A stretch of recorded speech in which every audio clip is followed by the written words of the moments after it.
Əminəm ki, bu klipi siz də unutmamısınız. Ən sevdiyim kliplər haqqında danışacağım part 1. İradə İbrahimovanın Sən demə ölmək istədin klipi.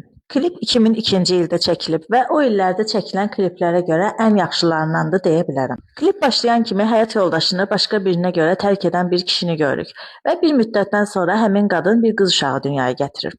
Yəqin ki, kişi onu tərk edəndə artıq qadın hamilə idi. Zaman keçir və ananın həmin qızı tək başına böyütdüyü, oxutduğunu görürük. Lakin bir müddətdən sonra ananın xəstəliyi ortaya çıxır və bu anda da qızın xaricdə Londonda oxumağa getmək istədiyini deyir. Əsas kulminasiya nöqtəsi də bundan sonra başlayır. Ana illər öncə onu tərk edən yoldaşına qızına görə zəng edir ki, onu oxumağa, qızı oxumağa göndərməyə kömək etsin və qızı xaricdə oxumağa gedər.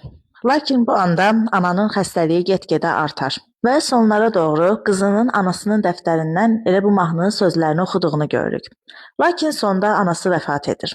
Mahnı və klip o qədər möhtəşəmdir ki, klipin hər detalının incəliklə işlənmiş olduğu və xüsusi çəkildiyi izləyiciyə ötürülür.